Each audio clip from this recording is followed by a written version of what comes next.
মদ্যপান, ধূমপান ও মাদক সেবন স্বাস্থ্যের পক্ষে ক্ষতিকারক। এই গল্পের সাথে বাস্তবের কোনো মিল নেই।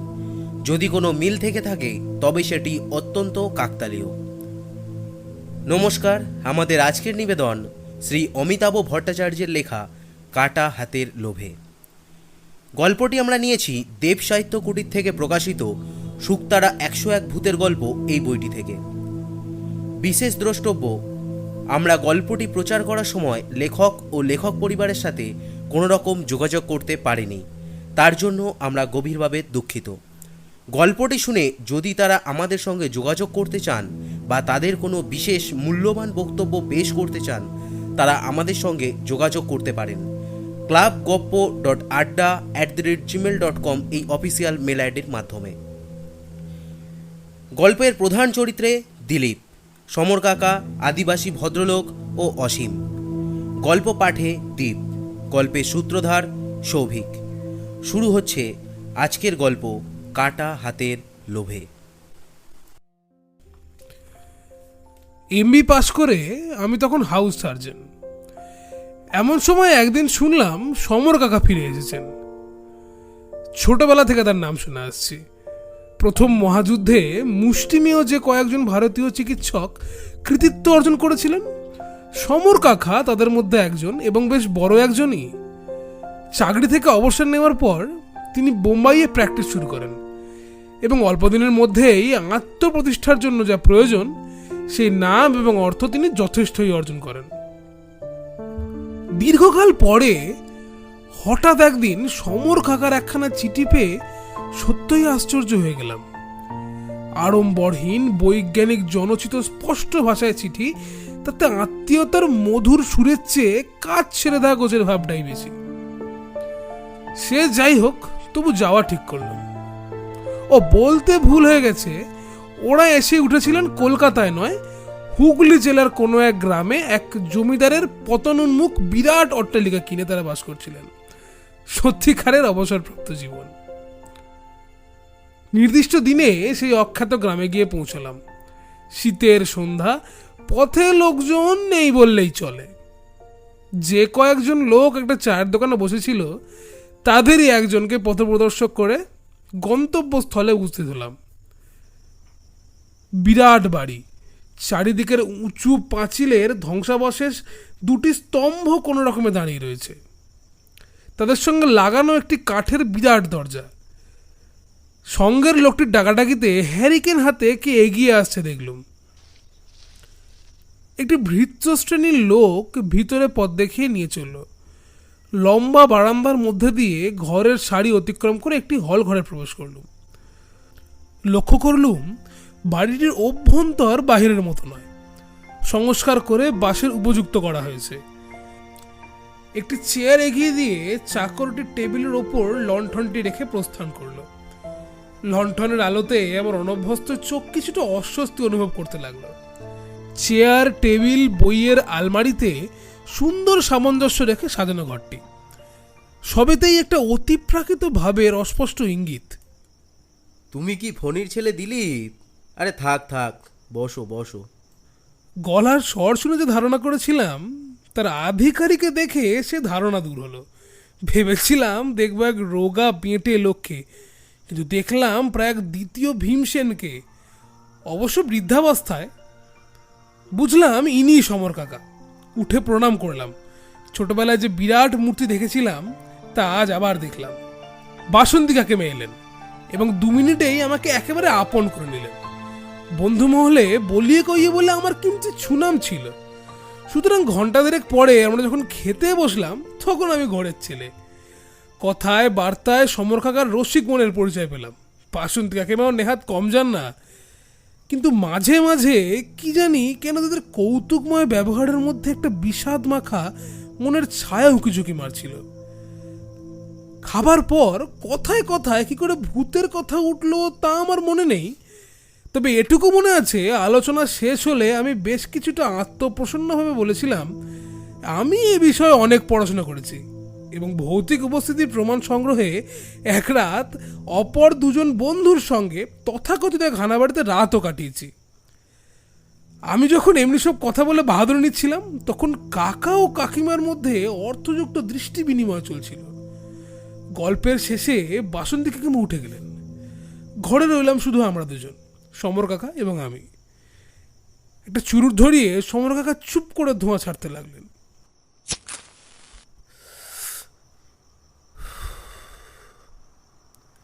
আমি অনুভব করলাম আমাকে যেন গুরুত্বপূর্ণ কিছু বলবেন। আমিও চুপ করে রইলাম, যদি কথা বলে বাধা দেওয়া হয়। অবশেষে একটা বিরাট দীর্ঘশ্বাস ছেড়ে সমর কাকা বললেন,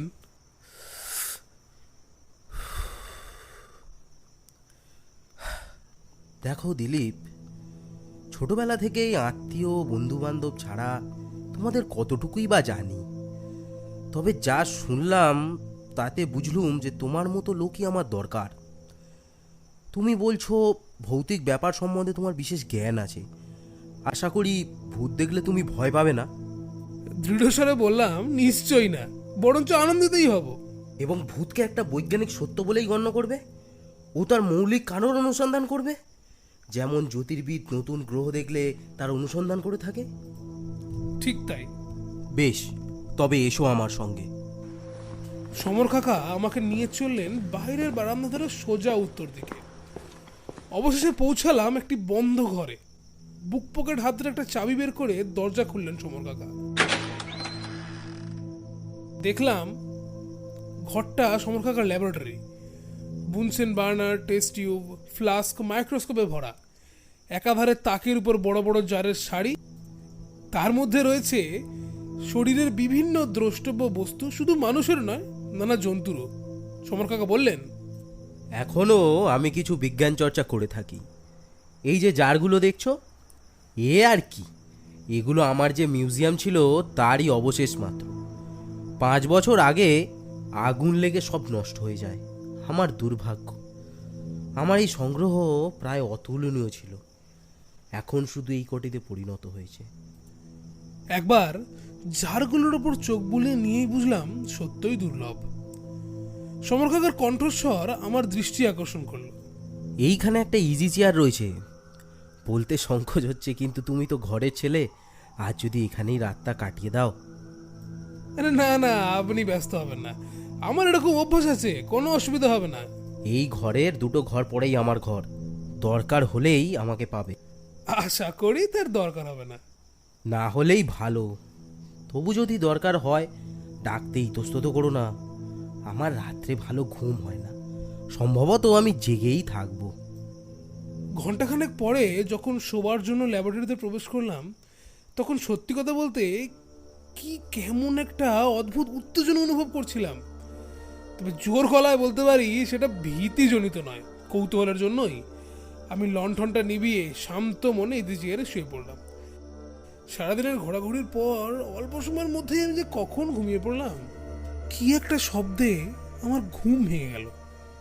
তাড়াতাড়ি উঠে বসলাম। অনেকক্ষণ নিশ্চয়ই ঘুমিয়েছি, কারণ চাঁদের ফালিটুকু এখন আর জানলা দিয়ে দেখা যাচ্ছে না। প্রথমে কিছুই দেখতে পেলাম না, ক্রমে চোখে আলোটা সহ্য হলো।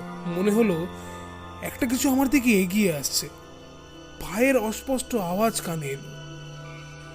এতক্ষণ বৈজ্ঞানিক মনোভাবের বড়াই করলেও সমস্ত শরীরের মধ্যে দিয়ে যেন অজানা ভয়ের স্পন্দন অনুভব করলাম। পদশব্দের অজানা অধিকারীকে এবার দেখতে পেলাম। একটি বেঁটে লোক, পরনে পাজামা আর আলখাল্লার মতন জেব্বা, মাথার ওপরে মেয়েদের মতন খোপা বাঁধা। ধীরে ধীরে সে এগিয়ে আসছিল আমারই দিকে, কিন্তু লক্ষ্য ছিল তার ডাক্তারি সংগ্রহে ভরা জারগুলোর ওপর। একাগ্র দৃষ্টিতে সে প্রত্যেক জারটা দেখছিল। এমনিভাবে যখন সে শেষ জারটার কাছে পৌঁছলো, তখন সে আমায় দেখতে পেল, থামলো এবং 2 হাত তুলে হতাশ স্বরে আক্ষেপ করে উঠল। তারপরেই আমার চোখের সামনে থেকে সে শূন্যে মিলিয়ে গেল। আমি বলেছি সে 2 হাত তুলেছিল, কিন্তু আমার বলা উচিত ছিল 2 বাহু, কারণ তার মাত্র একটি হাত ছিল। ডান বাহু শেষ হয়েছে একটি বিভৎস গোলাকার পিণ্ডে। অন্য সকল প্রকারে এই অতিপ্রাকৃত ব্যক্তিটিকে অনায়াসেই বাড়ির একজন বিদেশি চাকর বলে মনে করা যায়, কিন্তু তার অদৃশ্য হওয়াতেই আমার সন্দেহ হলো। ইজি চেয়ার থেকে উঠে লণ্ঠনটা জ্বালালাম। কোথাও কিছু চিহ্ন নেই। সত্যি অদ্ভুত, সারা রাত্রি জেগে রইলাম কিন্তু আর কিচ্ছু ঘটল না। ভোর হতে না হতেই ঘর থেকে বেরোলাম। তারপর সমস্ত ঘটনা সমর কাকাকে খুলে বললাম। সমর কাকা বললেন, এই একই রকম ঘটনা আর 4 বছর ধরে প্রতি রাত্রে ঘটছে। প্রতি রাত্রে এসে ও ঠেলা দিয়ে আমার ঘুম ভাঙিয়েছে, আমার ল্যাবরেটরিতে ঢুকেছে, জারের লাইন ধরে চলেছে, তারপর শূন্যে মিলিয়ে গেছে। সুতরাং আমার কি অবস্থা হয়েছে বুঝতেই পারছো। কিন্তু কেন, কি চায় সে? আমি জিজ্ঞাসা করি। সে চায় তার হাত। সমর কাকা উত্তর দিলেন, হাত? কি হয়েছিল শোনো। বছর 10 আগে আমি কোনো এক বিশিষ্ট লোকের চিকিৎসা করার জন্য পেশোয়ারে যাই। সেখানে থাকার সময় স্থানীয় একজন আদিবাসী আমাকে তার হাত দেখায়। হাতে হাড়ের টিউমারে সে ভুগছিল। তাকে বোঝালাম হাত কেটে বাদ না দিলে সারবার কোনো পথ নেই। অনেক চেষ্টার পরে সে রাজি হলো। আমার কি ফি চাই সে জিজ্ঞাসা করলো।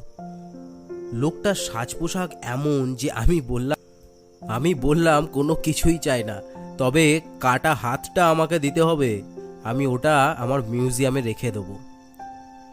আশ্চর্য হয়ে গেলাম লোকটা তীব্র প্রতিবাদ শুনে। তার বিশ্বাস মৃত্যুর পর অঙ্গহীন দেহে আত্মার প্রকৃত শান্তি মেলে না। অবশ্য এই বিশ্বাস নতুন নয়, মিশরের ম্যামিয়ের ওপর ভিত্তি করেই সৃষ্টি। আমি তাকে বললাম, তোমার হাত তো কাটা হবেই, তুমি নিয়ে কি করবে? সে বললে, কাটা হাতটা নুনে জড়িয়ে সে তার সঙ্গে রাখবে। আমি বললাম, আমিও হাতটা রেখেই দেব এবং বেশ ভালো উপায়েই রাখব। সে কথা শুনে সে অত্যন্ত আশ্বস্ত হলো এবং হাতটা কাটতে সম্মত হলো। হাতটা কাটবার ব্যবস্থা করছি এমন সময় লোকটা বলে উঠল, কিন্তু ডাক্তার সাহেব, মরবার পর আমার হাতটা আমার চাই। আমি কথাটা হেসে উড়িয়ে দিয়েছিলাম। ব্যাপারটা এখানেই শেষ হয়ে গিয়েছিল। কাল বোধহয় বলেছি 5 বছর আগে বোম্বাই আমার বাড়িতে আগুন লেগে যায়। তাতে যেসব মূল্যবান সংগ্রহ আমার নষ্ট হয়ে যায় তার মধ্যে একটি হচ্ছে ওই লোকটির হাত। তখন বিশেষ লক্ষ্যও করিনি। 1 বছর পরে রাত্রেকার ঠেলাঠেলিতে আমার ঘুম ভেঙে গেল। উঠে দেখি সেই লোকটি তার কাটা হাতটি আমাকে দেখিয়ে রাগতভাবে তাকিয়ে আছে। সে সময়ে ল্যাবরেটরি সংগ্রহশালা আমার ঘরেই ছিল। লোকটি জারগুলো পরীক্ষা করে অদৃশ্য হয়ে গেল। বুঝলাম সে সম্প্রতি মারা গেছে আর তার কথা মতো গচ্ছিত হাতটি সে আদায় করতে এসেছে। এরপর 4 বছর ধরে ক্রমাগত এই ঘটনাই ঘটছে। আমি কিছুই ভেবে উঠতে পারিনি। ভয়ে আর উৎকণ্ঠায় আমার ঘুম হয় না। তোমার কাকিমারও প্রায় সেই অবস্থা। তোমাকেই প্রথম এসব বললুম। তুমি যে এতখানি করেছো এজন্য তোমায় অনেক ধন্যবাদ। গল্প না সত্যি? খানিকক্ষণ হতভম্ব হয়ে দাঁড়িয়ে রইলাম। কিন্তু কাল নিজের চোখে যা দেখেছি তা তো আর অবিশ্বাস করতে পারি না। কিন্তু এখন কি করা যেতে পারে? চা খাওয়ার পর সহসা উঠে দাঁড়ালাম। তারপর সমর কাকাকে আশ্চর্য করে দিয়ে ঘোষণা করলাম, 10টার ট্রেনেই আমি কলকাতায় ফিরে যাব। আজই আবার ফিরে আসবো আর ল্যাবরেটরিতেই রাত কাটাবো। সমর কাকার বহু প্রশ্ন সত্ত্বেও আমার উদ্দেশ্যে আমি কিছুই বললাম না। কলকাতা এমার্জেন্সি ওয়ার্ডে আমার সহপাঠী ও বন্ধু ডাক্তার অসীম কুমার দে আমারই মতন হাউস সার্জন। গৌরচন্দ্রিকা না করেই তাকে বললাম, ভাই, আমার একটা মানুষের হাত, মানে কারো একটা কাটা হাত আমায় দিতে পারো? হাত? হাত নিয়ে তুমি কি করবে? আরে ভাই, সেসব পরে শুনো, এখন দাও তো।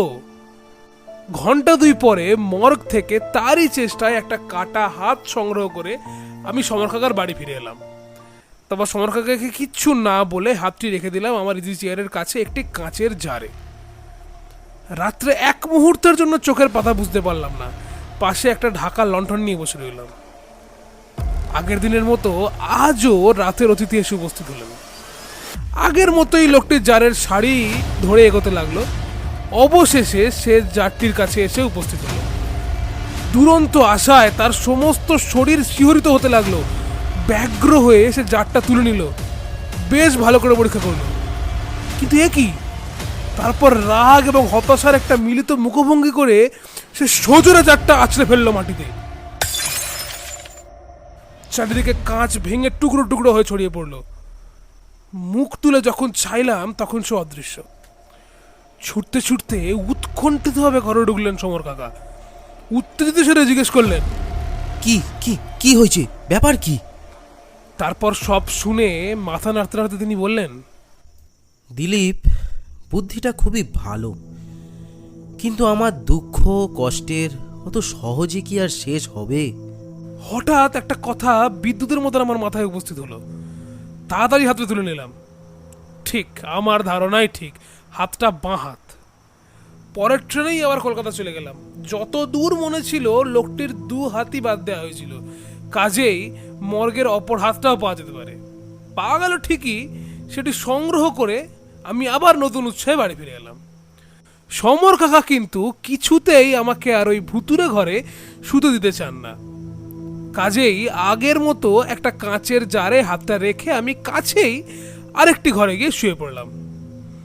মাঝরাতে সমর কাকার ছোল্লাস কণ্ঠ শুনে ঘুমের ঘোর একেবারে ভেঙে গেল। দিলীপ, দিলীপ, হয়েছে হয়েছে, কি বলে যে তোমায় ধন্যবাদ দেব? জিজ্ঞাসা করলাম, কেন, কি হয়েছে? আপনি কি কিছু দেখেছেন? যথেষ্ট দেখেছি। অন্য দিনের মতো আজও সে আমাকে জাগিয়ে দিল। আজ যেন ভয়ানক রেগে আছে মনে হলো। বোধহয় কালকের আশায় ছাই পড়ায়। তারপর সে রুটিন মতো চলে। কয়েক মিনিট পরে কিন্তু আবার সে ফিরে এলো। 4 বছরের ইতিহাসে এই প্রথমবার। আমি ভয় পেয়ে যাই, কিন্তু সে হেসে উঠল। হাসি মুখে আমাকে সে তাদের প্রথা অনুযায়ী 3 বার কুর্নিশও করল। তারপর হাত দুটো আমার চোখের সামনে তুলে ধরল। হাত দুটো, বুঝেছো? সে অদৃশ্য হবার সঙ্গে সঙ্গেই আমি বুঝলাম তার এই শেষ আশা। তুমি যে কি উপকার করলে আমাদের দিলীপ, কি বলে যে তোমায় ধন্যবাদ জানাবো জানি না। মরবার আগে আবার সেই নিঃসন্তান কাকা আমাকেই তার উত্তরাধিকারী নির্বাচিত করে যান। এতক্ষণ আপনারা শুনছিলেন শ্রী অমিতাভ ভট্টাচার্যের লেখা কাটা হাতের লোভে। দিলীপের চরিত্রে দীপ, সমর কাকার চরিত্রে সৌভিক, অসীমের চরিত্রে অয়ন, গল্প পাঠে দীপ ও গল্পের সূত্রধার সৌভিক, ভিডিও এডিটিং ও পোস্টার ডিজাইনে দীপ, সাউন্ড এফেক্টসে সৌভিক এবং সমগ্র পরিকল্পনা ও পরিচালনায় সৌভিক ও দীপ। শেষ হলো আজকের প্রস্তাবনা কাটা হাতের লোভে। আগামী দিনে আরও কিছু রোমহর্ষক ও রোমাঞ্চকর গল্প আপনাদের উপহার দিতে হাজির হব আমরা। সমগ্র ক্লাব গপ্প আড্ডা টিমের পক্ষ থেকে আপনাদের জানাই অসংখ্য ধন্যবাদ।